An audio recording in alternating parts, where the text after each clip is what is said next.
സ്കൂളിൽ പഠിക്കണ കാലത്ത് ബേപ്പൂര് കാണാൻ വേണ്ടി സ്കൂളിൽ നിന്ന് ടൂറ് കൊണ്ടുവന്ന ആ കാലത്ത് ബേപ്പൂര് എനിക്ക് ഓർമ്മയുണ്ട്. അന്ന് അങ്ങാടി കൂടെ എന്താ പറയാ ജനത്തിരക്കാണ്.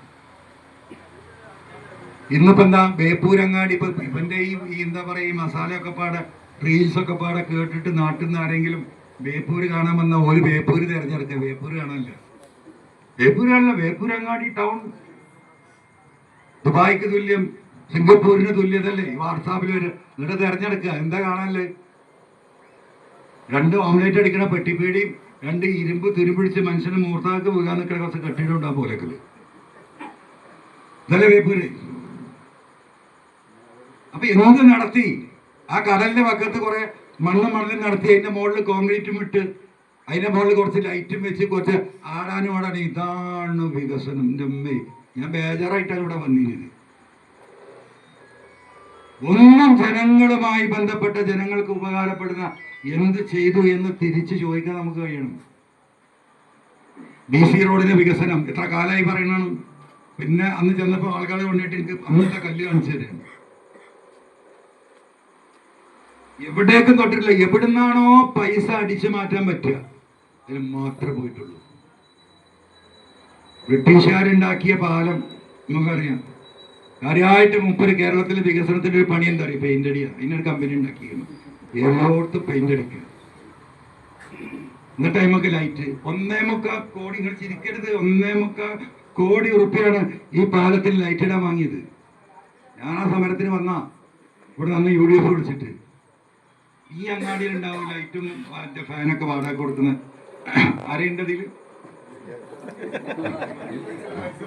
അത് ചോദിച്ചാൽ ഒരു കണ്ടെയ്നർ സാധനം ചൈനയിൽ നിന്ന് ആ ജാതി ലൈറ്റ് ഇവിടെ വരണമെങ്കിൽ 10 പാലത്തും ലൈറ്റ് ഇടാണ്ടാവും. ഒരു കണ്ടെയ്നറിൽ വന്നാൽ 10 ലക്ഷം 15 ലക്ഷം ഉറുപ്പിക മതി. അറിയാം നമുക്ക് ഈ 1.25 കോടി എവിടെ കൊണ്ടുപോയിട്ട് ബാക്കിയത്? നിങ്ങൾ പറഞ്ഞ വൈകാരികമായി പോകും.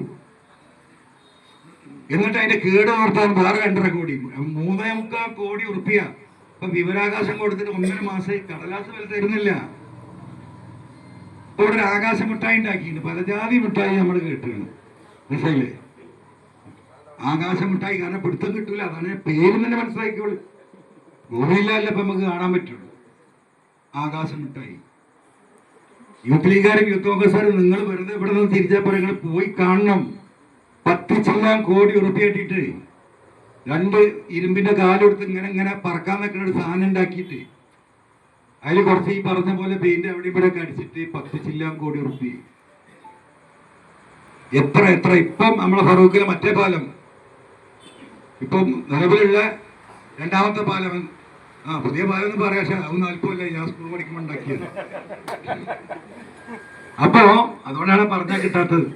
എന്ത് പാലെന്ന് പറയുന്നത്?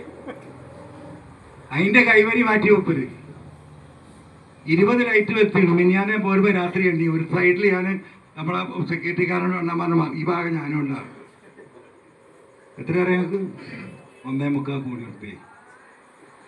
ഇപ്പൊ CH ഓർബിഡിച്ചുണ്ടല്ലോ, അതിന്റെ അടിയിൽ കുറെ പണിക്കാരെ കണ്ടിട്ടുണ്ടാവും. 3 കോടി ഉറുപ്പിയാണ് ഈ കൈവരി മാറ്റിയത്. എന്നിട്ട് പെയിന്റ് അടിയാണ് മൂപ്പരെ മെയിൻ ഹോബി. എന്ത് കണ്ടാലും അപ്പൊ പെയിന്റ് അടിക്കണം. കേരളത്തിലെ പാലാകെ പെയിന്റ് അടി. കാണുന്നവർക്ക് ഇങ്ങനെ തോന്നും ചങ്ങലി ഉണ്ടല്ലോ, മൂപ്പര് വൃത്തിയും പഠിപ്പൊക്കെ ഉണ്ട്, എവിടെ പെയിന്റ് അടിക്കുന്നു. അതിന്റെ പിന്നാലെ പോയി നോക്കണം. ഇവരറിയപ്പോഴാണ് ആകെ എന്താ പറയാ കൊള്ള നടത്തി പോയേക്കാണ്. കൊള്ള നടത്തി